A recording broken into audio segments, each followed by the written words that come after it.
Yo, it's your boy Austin Rutherford here again. Today, we're talking about one of the biggest issues that you can run into when investing in real estate, and that is dealing with tenants. Tenants staying in the property, tenants not paying rent, tenants destroying your property, and all the bad things that can happen with tenants. So evictions is the biggest thing, and that's what we're talking about. It sounds crazy. Tenants cannot pay their rent, and then you are still responsible for all your mortgage payments, your principal, your interest, your taxes, your insurance, the entire mortgage payment you still have to pay, and tenants don't have to pay. If they don't pay, you then have to serve them a notice, and if they still don't pay, you then have to go and evict them, which can take 1, 2, 3, sometimes 4, 5, 6 months, depending on the terms of the eviction.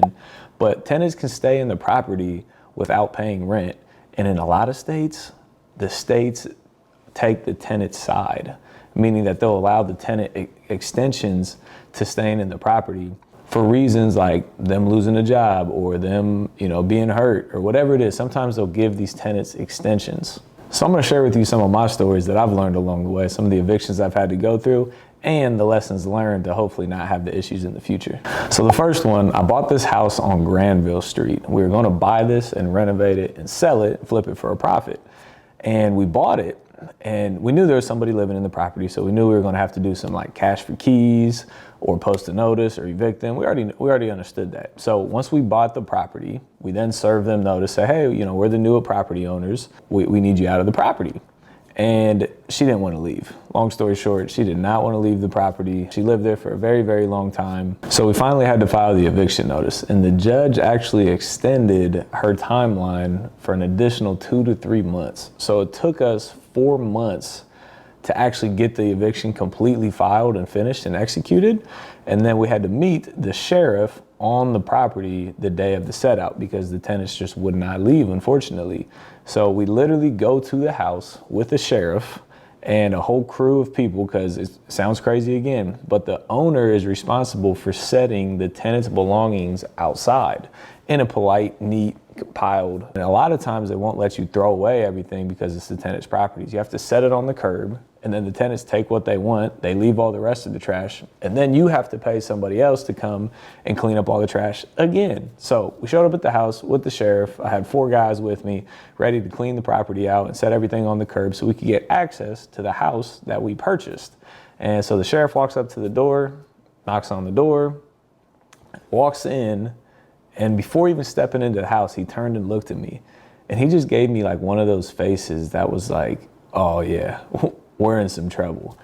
And he turned and looked at me. He was like, this is the worst house I've ever seen. And keep in mind, he does this for a living. His entire job is to go into properties and take, rights to the property back. So he's seen hundreds and probably thousands of these things before. The worst property he has ever seen. I was like, oh gosh, we're in for a rude awakening. So they were a hoarder. They actually didn't have plumbing, electric, or gas in the house for what they claimed for 1 to 2 years. No plumbing, no electric, no gas. And this is what the house turned out to look like, which we did not know the property was in that bad of condition when we purchased the property. But we finally got access to the property. We flipped it, we renovated it, we sold it, made a lot of money. But the lesson learned for this one is to do cash for keys, a lot of money for cash for keys. So it took us 4 months to get the tenant out of the property, and we had to pay all this money to move them out and pick up the trash and come back and pick up the trash again. If we would have just talked with the tenant and paid, sometimes the most we've ever paid for cash for keys is $5,000. So what that means is we go to the tenant, we say, hey tenant, we got to get access to this property. We can either go through an eviction, you can have an eviction on your record, or I can give you $1, $2, $3, $4, $5,000 for you to peacefully leave the property on or before this date. So I would have paid a lot of money, cash for keys, to get her out of the property sooner, because I wouldn't have had to wait all that time, all that money, all those other negative things that happen. So that was my lesson on that one. So the second situation where we've had, it's not necessarily an eviction, but just a very poor situation with the tenant, was a campus rental property. So I own a rental property on Ohio State University's campus, and there the tenants signed the lease and the parents co-signed for the lease, because usually tenants in college don't have enough income, don't have enough credit, all those things to qualify for the property. So we were there. It was their second year in the property. They were renting, it was a duplex renting for $2,000 a side. We signed the lease, over a year ago. We re-signed a new lease for this year, but we forgot to get the co-signers on the new lease. I just thought, everything just went forward, but it's not. It's an entirely new lease, and we did not get the co-signers on this lease. So I'm shooting this during COVID-19. So when all this COVID-19 broke out, both tenants reached out to us and said, hey, unfortunately, we don't even know if Ohio State University is going to open again. We don't have a job to pay the rent. We don't have any money. Unfortunately, we're both going to have to leave. So both tenants, $2,000 a month, $4,000, just up and decided to leave. So the catch to this is, do they still owe me money? Yes. Can we go after them? Yes. But when you go after kids that don't have money in the first place, what are you going to gain from that? So if we had co-signers on the lease, then both the kids' credit and all that would be affected, and the parents' credit and everything would be affected.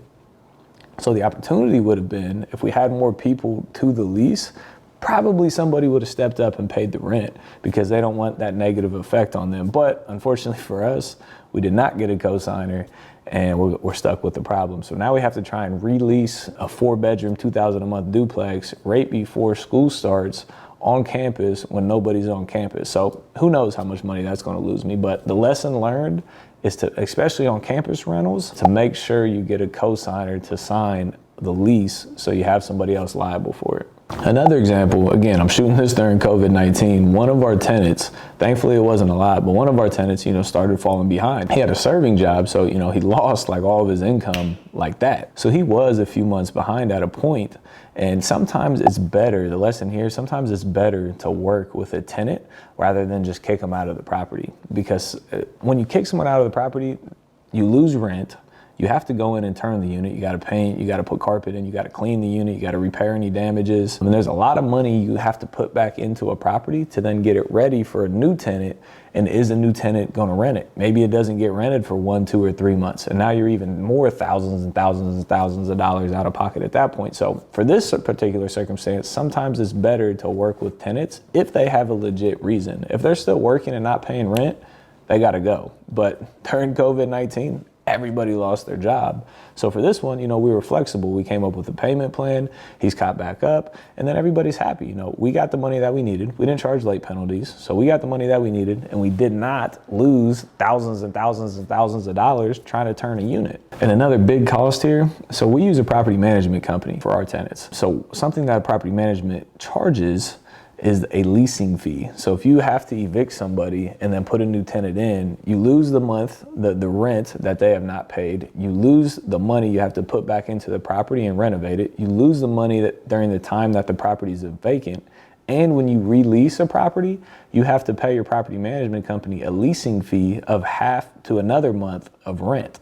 So you have like $5,000, $10,000 out of pocket sometime to turn a unit. Worst case scenario, usually that doesn't happen, but worst case, you can have 5 to 10 grand out of pocket. So again, the lesson here is to work with people that need help sometimes, but once it gets too far gone, if they're not making an effort to pay you, if they are just like way behind, like you got to cut the rope and move on. My biggest thing is communication. If a tenant communicates and says, hey, here's what happened. Unfortunately, I can't pay rent, but here's my plan to pay it, we'll most likely work with them. Versus a tenant that's always late, that never communicates, that never tells us we have a plan, and that never follows the payment schedule, it's time for them to go. So it's a balancing act between the two. Knowing when you have a good tenant and working with them, in good faith, and knowing when you have a bad tenant and immediately cutting the rope so you don't lose any more money. So it's definitely a balancing act there. So I know everyone talks about owning rental properties can be like life-changing and, can change the trajectory of your family's wealth forever and all those things. And it can. I just want you to be prepared for some of the negatives that come along with owning rental properties, like evictions, like bad tenants, like tenants moving out and damaging the property. You just got to roll with the punches. Times like these come, hard times come. And if you have one rental property and you go through an eviction and you lose a month or two of rent, and you place a tenant back in the property and you're out a few $1,000s and you got to pay your mortgage every month on top of that, that hurts. I get it. That hurts. But the goal is to get so many rental properties that 1 or 2 little incidents a month or, a quarter or a year doesn't affect you. If you have one property and it goes wrong, you lose a lot of money. If you have 50 properties and one goes wrong, your other 49 properties have enough income to not even blink an eye at that one issue that happened. So that's the goal. That's what we want to work to, is to continue to buy and accumulate rental properties so one eviction or one bad tenant doesn't have such a negative effect on you. So those are my eviction stories and lessons learned. Sometimes you got to work with somebody. Sometimes you got to cut the rope. Sometimes you got to do cash for keys. Whatever the circumstances, tenants are problems that you're going to have to deal with if you're in real estate and if you're owning rental properties. It's just part of the game. But those are my stories. I appreciate you guys being here. If you enjoyed this, make sure you hit that like button, hit that subscribe button and the notification bell, and drop a comment below. Let me know your feedback. Let me know your thoughts. Let me know your worst tenants, the horror story. I would love to hear that. Until next time.